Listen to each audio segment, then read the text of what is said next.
ನಿನ್ನೆ ಬೆಂಗಳೂರಿನಾದ್ಯಂತ ಸುರಿದಿರೋ ಧಾರಾಕಾರ ಮಳೆಯಿಂದ ಇಡೀ ನಗರದ ಚಿತ್ರಣ ಹೇಗೆ ಬದಲಾಗಿದೆ ಅನ್ನೋದನ್ನು ನೋಡ್ತಾ ಇದ್ದೀವಿ. ಎಲ್ಲೆಲ್ಲೂ ಅವಾಂತರ, ಅವ್ಯವಸ್ಥೆ. ಬನಶಂಕರಿಯಲ್ಲಿ ಜೀಪಿನ ಮೇಲೆ ಮರದ ಕೊಂಬೆ ಬಿದ್ದಿದೆ.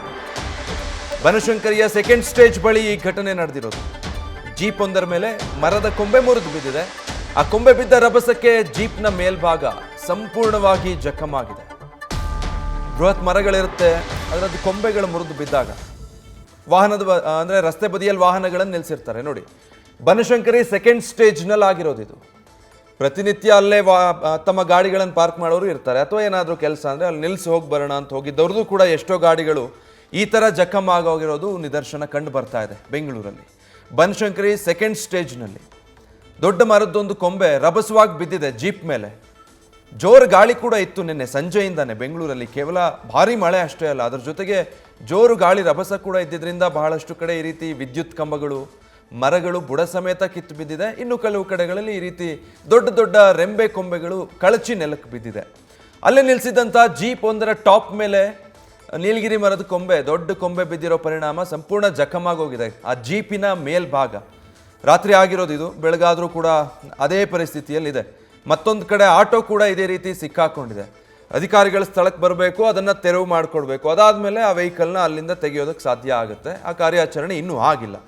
ಬನಶಂಕರಿಯ ಸೆಕೆಂಡ್ ಸ್ಟೇಜ್ನಲ್ಲಿ ಆಗಿರೋದು ಇದು. 200ಕ್ಕೂ ಹೆಚ್ಚು ಮರಗಳು ಈ ರೀತಿ ಅಲ್ಲಲ್ಲಿ ಬೆಂಗಳೂರಿನಾದ್ಯಂತ ಬಿದ್ದಿರೋದ್ರಿಂದ ಇದರಿಂದನೇ ಅತಿ ಹೆಚ್ಚು ಅವಾಂತರಗಳಾಗಿರೋದು.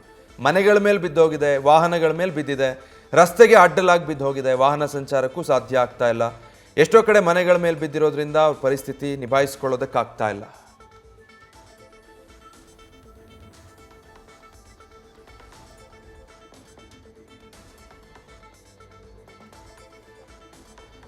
ಡೀಟೇಲ್ಸ್ ಕೊಡ್ತಾರೆ ಪ್ರಜ್ವಲ್, ಲೈವ್ನಲ್ಲಿ ಜಾಯ್ನ್ ಆಗ್ತಾ ಇದ್ದಾರೆ. ಪ್ರಜ್ವಲ್, ಒಂದೊಂದು ಏರಿಯಾಗಳ ಚಿತ್ರಣ ನೋಡ್ತಾ ಇದ್ರೆ ಬೆಂಗಳೂರಿನ ಕಥೆ ಏನಪ್ಪಾ ಅನ್ನಿಸ್ತಾ ಇದೆ. ಸೊ ಬನಶಂಕರಿಯಲ್ಲೂ ಮರ ಬಿದ್ದು ಜೀಪ್ ಜಖಮ್ ಆಗಿರೋದು, ಸ್ಥಳದಲ್ಲಿನ ಸಿಚುವೇಶನ್ ಏನು, ಅಲ್ಲಿನ ತೆರವು ಕಾರ್ಯಾಚರಣೆ ಇನ್ನಾದರೂ ಆರಂಭ ಆಗಿದೆಯಾ?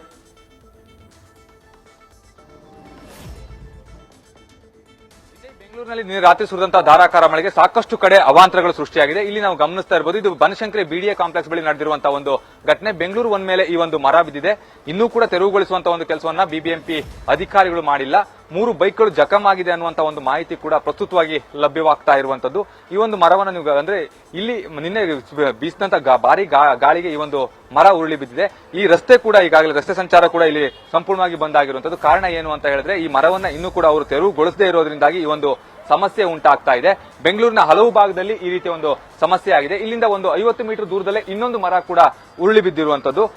ಅಲ್ಲೂ ಕೂಡ ಅಷ್ಟೇ ಇನ್ನೂ ಅದನ್ನ ತೆರವುಗೊಳಿಸುವಂತ ಒಂದು ಕೆಲಸವನ್ನ ಇಲ್ಲಿನ ಬಿಬಿಎಂಪಿ ಅಧಿಕಾರಿಗಳು ಕೂಡ ಮಾಡಿಲ್ಲ. ಅದೃಷ್ಟವಶಾತ್ ಯಾವುದೇ ಒಂದು ಪ್ರಾಣಾಪಾಯ ಕೂಡ ಸಂಭವಿಸಿಲ್ಲ. ಯಾಕೆ ಅಂತ ಹೇಳಿದ್ರೆ ಇಲ್ಲಿ ಕೂಡ ಜನಸಂಚಾರ ಅನ್ನುವಂಥದ್ದು ಕಡಿಮೆ ಇತ್ತು. ಮರ ಏನಿದೆ ಇದು ಬೇರು ಸಮೇತವಾಗಿ ಇಲ್ಲಿ ಬಿದ್ದಿರೋದನ್ನ ನೀವು ಗಮನಿಸ್ತಾ ಇರಬಹುದು. ಈ ಒಂದು ದೃಶ್ಯಾವಳಿಗಳನ್ನ ಗಮನಿಸಿದ್ರೆ ಇಲ್ಲಿ ಸಾಕಷ್ಟು ಬಿಲ್ಡಿಂಗ್ ಗಳಿಗೂ ಕೂಡ ಈಗಾಗಲೇ ಡ್ಯಾಮೇಜ್ ಆಗಿದೆ. ಬೆಂಗಳೂರು ಒನ್ ಆಗಿರ್ಬೋದು ಅಥವಾ ಅಲ್ಲಿ ಪಕ್ಕದಲ್ಲಿ ಇದ್ದಂತಹ ಶಾಪಿಂಗ್ ಕಾಂಪ್ಲೆಕ್ಸ್ ಗಳಾಗಿರ್ಬೋದು, ಪ್ರತಿಯೊಂದಕ್ಕೂ ಕೂಡ ಡ್ಯಾಮೇಜ್ ಆಗಿದೆ.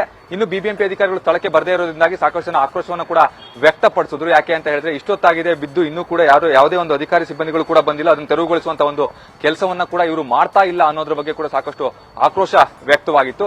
ಇನ್ನು ಇಲ್ಲಿ ಪಕ್ಕದಲ್ಲಿ ಹಾಕಿದಂತ ಗ್ರಿಲ್ಸ್ ಗಳಾಗಿರೋದು ಪ್ರತಿಯೊಂದು ಕೂಡ ಇಲ್ಲಿ ಜಖಮ್ ಆಗಿದೆ. ನೀವು ಇಲ್ಲಿ ಗಮನಿಸ್ತಾ ಇರಬಹುದು ಈ ಒಂದು ದೃಶ್ಯಾವಳಿಗಳನ್ನ. ನಿನ್ನೆ ಸಂಜೆ 7 ಗಂಟೆ ಸುಮಾರಿಗೆ ಈ ಒಂದು ಮರ ಬಿದ್ದಿದೆ ಅನ್ನುವಂತ ಒಂದು ಮಾಹಿತಿ ಕೂಡ ಇದೆ. ಆದ್ರೆ ಅಧಿಕಾರಿಗಳು ಯಾಕಾಗಿ ಇಷ್ಟೊಂದು ನಿರ್ಲಕ್ಷ್ಯವನ್ನ ತೋರ್ತಾ ಇದ್ದಾರೆ? ಮರ ಬಿದ್ದ ನಂತರದಲ್ಲಾದ್ರೂ ಕೂಡ ಬಂದು ಅನಂತರದಲ್ಲಿ ಅದನ್ನು ತೆರವುಗೊಳಿಸುವಂತ ಒಂದು ಕೆಲಸವನ್ನ ಮಾಡಬೇಕಾಗಿತ್ತು. ಆದ್ರೆ ಅದನ್ನ ಕೂಡ ಮಾಡಿಲ್ಲ ಅನ್ನುವಂಥದ್ದೇ ಅದು ಸಾರ್ವಜನಿಕರ ಒಂದು ಮಾತು ಕೂಡ ಹೌದು. ಇದೇ ರೀತಿಯಲ್ಲಿ ಸಾಕಷ್ಟು ಕಡೆ ಅಂದ್ರೆ ಬನಶಂಕರಿಯಲ್ಲಿ ಗಮನಿಸ್ತಾ ಹೋದಂತೆ ಒಂದು 10 ರಿಂದ 20 ಮರಗಳು ಬಿದ್ದಿರಬಹುದು ಅನ್ನುವಂತ ಒಂದು ಮಾಹಿತಿ ಲಭ್ಯವಾಗ್ತಾ ಇದೆ. ಕೇವಲ 50 ರಿಂದ 100 ಮೀಟರ್ ಅಂತರದಲ್ಲೇ ಸುಮಾರು 3 ಮರಗಳು ಇಲ್ಲಿ ಬಿದ್ದಿರುವಂತದ್ದು. ನೀವು ಈ ಭಾಗವನ್ನ ಅಲ್ಲಿನ ಒಂದು ಭಾಗವನ್ನ ಗಮನಿಸಿದ್ರೆ ಅಲ್ಲೂ ಕೂಡ ಮರ ಬಿದ್ದಿದೆ. ಆ ಒಂದು ಅಲ್ಲಿ ಪಾರ್ಕ್ ಏನಿದೆ ಆ ಪಾರ್ಕ್ ನ ಒಂದು ಕಟ್ಟಡದ ಮೇಲೂ ಕೂಡ ಈ ಒಂದು ಮರ ಬಿದ್ದಿರುವಂತದ್ದು. ಅಲ್ಲೂ ಕೂಡ ತೆರವುಗೊಳಿಸುವಂತಹ ಒಂದು ಕೆಲಸವನ್ನ ಇನ್ನೂ ಕೂಡ ಬಿಬಿಎಂಪಿ ಸಿಬ್ಬಂದಿಗಳು ಮಾಡಿಲ್ಲ. ಇಲ್ಲಿ ವಾಹನ ಸವಾರಿಗೆ ಸಾಕಷ್ಟು ಸಮಸ್ಯೆ ಆಗ್ತಾ ಇದೆ. ಇಲ್ಲಿ ವಾಹನವನ್ನು ತೆಗೆದುಕೊಂಡು ಹೋಗ್ಲಿಕ್ಕೆ ಸಾಧ್ಯವೇ ಇಲ್ಲ. ಯಾಕೆ ಅಂದ್ರೆ ಈ ಮರ ತೆರವುಗೊಳಿಸುವವರೆಗೂ ಕೂಡ ಅದನ್ನ ವಾಹನವನ್ನು ಚಲಾಯಿಸಲಿಕ್ಕೆ ಸಾಧ್ಯವಾಗೋದಿಲ್ಲ. ಇನ್ನೂ ಕೂಡ ಅಧಿಕಾರಿಗಳು ಇಲ್ಲಿ ಬಂದಿಲ್ಲ ಅನ್ನುವಂಥದ್ದೇ ಅದು ದೊಡ್ಡ ಪ್ರಶ್ನೆ ಆಗ್ತಾ ಇರುವಂತದ್ದು. ಕಾರಣ ಬಿಬಿಎಂಪಿಯಲ್ಲಿ ಹಾಗಾದ್ರೆ ಸಿಬ್ಬಂದಿಗಳ ಕೊರತೆ ಕಾಡ್ತಾ ಇದೆಯಾ ಅನ್ನುವಂತ ಒಂದು ಪ್ರಶ್ನೆ ಕೂಡ ಇಲ್ಲಿ ಉದ್ಭವ ಆಗುತ್ತೆ. ಇಷ್ಟೊಂದು ಬೃಹದಾಕಾರದಲ್ಲಿ ಮರಗಳು ಬಿದ್ದಂತ ಸಂದರ್ಭದಲ್ಲೂ ಕೂಡ ಅವರು ಅದನ್ನ ತೆರವುಗೊಳಿಸ್ತಾ ಇಲ್ಲ ಅಂತ ಹೇಳಿದ್ರೆ ಇವರು ಯಾವ ರೀತಿಯಲ್ಲಿ ಹಾಗಾದ್ರೆ ಕೆಲಸವನ್ನ ಮಾಡ್ತಾ ಇದ್ದಾರೆ ಅನ್ನುವಂತ ಒಂದು ಪ್ರಶ್ನೆಯನ್ನು ಕೂಡ ಜನಸಾಮಾನ್ಯರು ಮಾಡ್ತಾ ಇರುವಂತದ್ದು. ವಿಜಯ್, ನ್ಯೂಸ್ ಫಸ್ಟ್ ನಿರ್ಭೀತಿಯಿಂದ ನಿಮ್ಮ ಪರವಾಗಿ.